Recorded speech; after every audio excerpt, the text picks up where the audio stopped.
वो बोला ये चिट्टा है। मैंने उसको देखा कि ये चिट्टा ऐसा होता है। नज़ारे में उसने मेरे को कम से कम 10-15 बार पिलाया, 10 बार। प्रोग्राम के हिसाब से कोई बड़ा था तो 25,000 30,000 भी आ जाता है, कितने का 10,000 भी, मान लो 1,000-1,500 भी आ जाता था। वो मैरिज के हिसाब से होता था जी। अच्छा, जिस समय आप नशा करते थे उस समय कितने पैसे खर्च होते थे? अमतन अगर आप मान लीजिए 25,000 रुपये आप कमा रहे थे तो कितना आप उसको दे देते थे? चिट्टे में ही सब दे देते जी। बस एक टाइम खाना पकता था, एक टाइम नहीं। कई बार सुबह की चाय पीते थे, कभी नहीं पीते थे, ऐसा हालात थे जी। हाँ, मेरे को तो बस अपना ही था भी चिट्टा पीना है। सुबह उठता तो भागता, घर से चाय पिया या पानी पिया, कोई मतलब नहीं। बस नशेड़ी के पास जाता, आज तू पिला दे यार, आज कल मैं पिला दूंगा, ऐसे उसे कर करके टाइम पास करते। मतलब रिक्वेस्ट करते थे, तल्ले काटते थे? हाँ हाँ, और पैसा भी देते। फिर मन को होता भी हमने पैसा भी दिया, जरा वो बेचने वाला गाड़ी भी निकालता, तुम हमारे बार में आते हो पैसे जैसे वैसे करके गाड़ी भी निकालता है। तो मैं तो यही बोलता हूँ सबसे कि हम देखो नाले तक पैसा देते हैं तस्कर को, नाले उससे गाली लेते हैं। नमस्कार, मैं हूं मनमोहन मोहित और आप देख रहे हैं प्रेस वार्ता एक नज़र की खास पर। इस वक्त मैं मौजूद हूं सिविल हॉस्पिटल में और मेरे साथ एक ऐसे युवक हैं जो नशे से तौबा कर चुके हैं। इनसे जानेंगे सर क्या कुछ कहना चाहेंगे, नशे से तौबा है? हाँ जी बिल्कुल। तो सबसे बड़ी बात, नशे में सर आप कैसे पड़े, क्या कुछ उस समय का दौर था? मेरी 2018 में शादी हुई थी जी। और मेरा एक दोस्त था ड्राइवर जी। वो बोला आ जाओ पार्टी करते हैं। मेरे वो शादी के बाद मंत्र नहीं नाचते, वो नाचे थे। वो बोला आ जाओ पार्टी करते हैं। मेरे को बोला भी कुछ और होगा, चलो मैं चला गया उसके साथ जी। जब मैं गया तो वो बोला अपनी गाड़ी में बैठ जा, क्यों पहले ही बैठ जाता था, कोई बात नहीं थी। उसकी गाड़ी में हम बैठ गए, ट्रक में। उसने जब निकाला तो मैंने पूछा ये क्या है? वो बोला ये चिट्टा है। मैंने उसको देखा कि ये चिट्टा ऐसा होता है। वो बोला हाँ। उसने शुरू किया, अपना लगा लिया पन्नी पे। तो मेरे को बोला लगा ले। 2-3 लाइन लगाने के बाद मैं कहा नहीं यार, आदमी मर जाता है। वो बोला ऐसे नहीं मरता, इंजेक्शन लगाने से मरता है। मैं कहा नहीं यार मर जाता। मैंने 3-4 बार नाटा उसको। वो बोला एक तो लगा कर देख यार, नज़ारा आ जाएगा। और नज़ारे में उसने मेरे को कम से कम 10-15 बार पिलाया, 10 बार, मान लो 10 बार 15 बार। तो मेरे को भी अच्छा लगने लगा और धीरे धीरे भी सही बढ़िया है। और कई काफ़ी टाइम बाद मेरे को बोला पैसे लेकर आ। मैं पैसे लेकर चला गया। हम फिर पंजाब से लेकर आते थे पहले, तब अपने जहाँ तो मिलता नहीं था, हम पंजाब से लेकर आते थे। उस दिन से लेकर आज तक बस पूछो ही मत, मेरी ज़िंदगी ही बर्बाद हो गई थी। हाँ जी। क्या करते थे आप उस समय? उस समय मैं फोटोग्राफर का काम करता था जी। तो कितना कमा लेते थे उस समय? बस मान लो प्रोग्राम के हिसाब से कोई बड़ा था तो 25,000 30,000 भी आ जाता है, कितने का 10,000 भी, मान लो 1,000-1,500 भी आ जाता था। वो मैरिज के हिसाब से होता था जी। अच्छा, जिस समय आप नशा करते थे उस समय कितने पैसे खर्च होते थे? अमतन अगर आप मान लीजिए 25,000 रुपये आप कमा रहे थे तो कितना आप उसको दे देते थे? चिट्टे में ही सब दे देते जी। समाधि घर से लेता था। हाँ, घर से लेता था। मेरी माँ की पेंशन आती थी, जहाँ वैसे कपड़े लीड़े के लिए मांग लेता था, घर से लेता था, घर देता नहीं था जी। जितने अकाउंट में से सब निकाल कर खा गया। वो बोले कैसे, मैं बोलता था उसको दे दिए, बहाने मारने लगा। तब धीरे धीरे घरे पता चलने लगा भी ये नशा करता है। और फिर झगड़ा होने लगा, बीवी माइक के चली जाती थी, तो लाइफ बर्बाद हो गई थी। फिर एक दिन मेरे को ये सर मिले और मैं इनसे पूछा, ये खड़ी थी हमारे घर के पास गाड़ी। मैं इनके पास चला गया, जी क्या है सर? ये बोले नशा छुड़वाते हैं हम। मैंने बोला मेरा भी छुड़वा दो। सर ने पूछा कि आपका फार्म भरा हुआ है? मैं फार्म तो मैंने तो भरा नहीं जी। ये बोला कल आ जाना, हम आपको लेकर जाएंगे। तो ये बोले कि आधार कार्ड लेकर आना। मैं कहा ठीक है। तो उस समय गाड़ी खड़ी थी, वहाँ कुछ लोग तस्कर भी थे। वो चल के आया, बोला ऐसे करेंगे, आपको ढक्कन से पानी पर मटका भरवाएंगे, पानी चमचों से 1 किलो खंड लेंगे, चाय पत्ती लेंगे, उसमें रला देंगे, उसको अलग अलग करवाएंगे। मैंने बोला यार देखी जाएगी, मैं तो जाऊंगा। मैं इनके साथ आया।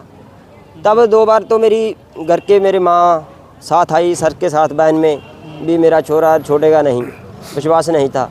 अब मैं अकेला बस से आता हूँ, कोई दिक्कत नहीं है। वो पैसे देकर तोड़ते हैं। जब मैं 100 मांगता हूँ तो वो 500 देते हैं। भी कोई तो नशा तो नहीं करेगा, वो कोई विश्वास होगा, भी छोड़ दिया। तो उस समय सर घर के हालात क्या होते थे जिस टाइम आप नशे में पड़े थे? घर में जी बस एक टाइम खाना पकता था, एक टाइम नहीं। कई बार सुबह की चाय पीते थे, कभी नहीं पीते थे, ऐसा हालात थे जी। हाँ, मेरे को तो बस अपना ही था भी चिट्टा पीना है। सुबह उठता तो भागता, घर से चाय पिया या पानी पिया, कोई मतलब नहीं। बस नशेड़ी के पास जाता, आज तू पिला दे यार, आज कल मैं पिला दूंगा, ऐसे उसे कर करके टाइम पास करते। मतलब रिक्वेस्ट करते थे, तल्ले काटते थे? हाँ हाँ, और पैसा भी देते। फिर मन को होता भी हमने पैसा भी दिया, जरा वो बेचने वाला गाड़ी भी निकालता, तुम हमारे बार में आते हो पैसे जैसे वैसे करके गाड़ी भी निकालता है। तो मैं तो यही बोलता हूँ सबसे कि हम देखो नाले तक पैसा देते हैं तस्कर को, नाले उससे गाली लेते हैं, वो नाले गाली देता है, तुम ऐसे करते हो वैसे करते हो, उधारी लिया था देकर नहीं गया, वो माँ की बहन की गाड़ देता है, फिर भी जरना पड़ता है तस्कर, बस एक अपनी लत के लिए। पर अब मेरे को कोई दिक्कत नहीं है ये। अच्छा, नशा आसानी से मिल जाता था पैसे देके? हाँ जी, बहुत आसानी से मिलता था ये। जब आपने छोड़ने की ठानी तो फिर किन किन दिक्कतों का सामना हुआ? छोड़ते समय क्या क्या परेशानी हुई आपको? पहले तो जब कोशिश किया करता था जी, बहुत परेशानी होती थी, नहीं छोड़ पाया। लेकिन जब से जहाँ से दवाई शुरू की है तो 1% भी दिक्कत नहीं आई। बस एक नींद की दिक्कत थी, वो सर को मैंने बोल दिया था जब दूसरी बार दवाई लेने अभी नींद नहीं आती रात को, इन्होंने दवाई दिला दी थी, फिर कोई दिक्कत नहीं है तब से लेकर अब तक कोई दिक्कत नहीं। तो आप जानते हैं आप ये किस कौन सी टीम है, किस अधिकारी की टीम है? हाँ जी, सिंघम सर श्रीकांत यादव जी की टीम है जी, और इनका धन्यवाद तहे दिल से धन्यवाद करता हूँ। और मैं और मेरा परिवार भी एक बार मिलना भी सर मैंने इसको कल फ़ोन किया था कि एक बार सर से मुझे ज़रूर मिलना है। हाँ जी, उनको मिलकर धन्यवाद करना चाहता हूँ, उनका भी मेरा तो ज़िंदगी सुधार दी जिन्होंने। उन लोगों से क्या अपील करना चाहेंगे जो आपकी वीडियो देख रहे हैं, जो नशे के ग्रस्त में हैं, उनसे क्या मैसेज देना चाहेंगे? मैं तो यही कहना चाहूँगा कि सर नशे में कुछ नहीं पड़ा, आप इनसे जुड़ो, ये दवाई भी अपने आप दिलाएंगे। देखो इनसे तो इन्होंने हमसे तो कुछ लेना नहीं, ये इंसानियत तौर पे है। ये गाड़ी हमारे गांव जाती है, कम से कम 10,000 20,000 का तेल भी खाती होगी, फिर इनकी 4 आदमी होते हैं, भखाई करते हैं जहाँ से वहाँ, बहुत परेशानी है। पर लेकिन फिर भी ये ज़िंदगी लोगों की सुधार रहे हैं। इनसे जुड़ो कि नशा छोड़ो, मैं तो यही अपील करता हूँ सबसे कि नशा छोड़ो, नशे में कुछ नहीं। मैंने अपनी लाइफ बर्बाद कर ली थी, अब मैं बहुत सेट हुई। तो आपको नशा छोड़ते देख आपके और भी कोई दोस्त होंगे जो नशे से प्रभावित होंगे, वो भी छोड़ने की तमन्ना दिल में बसाए बैठे होंगे? हाँ जी, वो आज आना था, वो आज किसी काम से नहीं आ पाए, और मैंने रिश्तेदार थे वो तो दवाई लेकर चले गए थे, परसों सर से मिले थे वो, उनको भी दवाई दिला दी थी। बहुत लोग हैं जी जो मेरे को देखकर कहते हैं कि छोड़ देंगे, और कई तो दवाई चला भी रहे हैं जी। हाँ जी।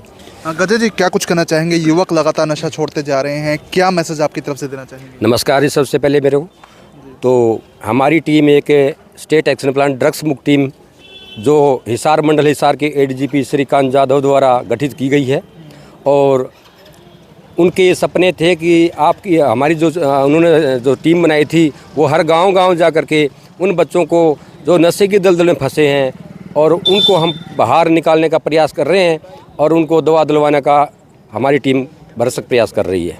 युवक लोगों के लिए मिसाल है, एग्जाम्पल है, इसको देख के और भी युवा प्रेरित होंगे जो नशे के अंदर ग्रस्त हैं। क्या कुछ अपील करना चाहेंगे उनसे? बिल्कुल, मैं उन युवक जो नशे की दलदल में फंसे हुए हैं, युवा पीढ़ी जो फंसी हुई है, मैं उनसे भी ये अनुरोध करता हूँ कि अपील करता हूँ कि जिस प्रकार से नशा छोड़ के दिखाया है, मैं उन युवाओं से भी जो नशे की दलदल में फंसे हैं वो हमारी टीम के से संपर्क करके और अपना इलाज शुरू करवाएं। सबसे बड़ी बात सर, संपर्क कहाँ किया जाए, कैसे आपसे कम्युनिकेशन किया जा सकता है? हमारे नंबर हैं, मैं सभी को नंबर देता रहता हूं। गांव के अंदर जिस गांव के अंदर जाते हैं सभी पंचायत के मेंबर है, सरपंच है, सभी को नंबर उपलब्ध करवाए हुए हैं। और हमने एक इन सभी गांवों के अंदर टोल फ्री नंबर दिया है 88 140 11,000 पूरा। आप इस पर भी संपर्क करके हमारे तक मिल सकते हैं। हमारा यही अपील है उन लोगों से जो अपनी पहचान छिपा करके अपना इलाज करवाना चाहते हैं, तो हम उनका बिना बेझिझक उनका इलाज करवाएंगे, जो किसी का नाम सामने नहीं आने दिया जाएगा। और हमने एडीजीपी श्रीकांत यादव जी के सपनों को साकार करना है। अपील करूंगा, और अब ये नशा छोड़ करके और लोगों को प्रेरित कर रहा है कि जिस प्रकार नशा मैं छोड़ सकता हूं, आप भी मेरी तरह इंसान बनिए और अपना नशे से दूर रहिए और नशे को छोड़िए, अलविदा कहिए। और मैं उनसे बेझिझक अपील करता हूं कि वो अपना बिना नाम बताए, अगर कोई सामने नहीं आना चाहता है तो हम उनको बिना नाम बताए भी उनका तसल्ली बख्श उनका इलाज भी करवाएंगे और उनको नशे से की दलदल से बाहर निकालेंगे। बिल्कुल, नशे से युवक बर्बाद हुआ था, लेकिन अब आबादी की तरफ है, आबाद हो रहा है। एडीजीपी टीम के संपर्क में आने के बाद पूरी तरह से नशा छोड़ता जा रहा है। और आप युवक को देख सकते हैं, एग्जाम्पल है, प्रेरणा है अन्य लोगों के लिए जो इस तरह के नशे में ग्रस्त है। फिलहाल इस वीडियो को शेयर कर दीजिए ताकि अधिक से अधिक लोगों तक तमाम जानकारी पहुंचे। बहुत बहुत धन्यवाद।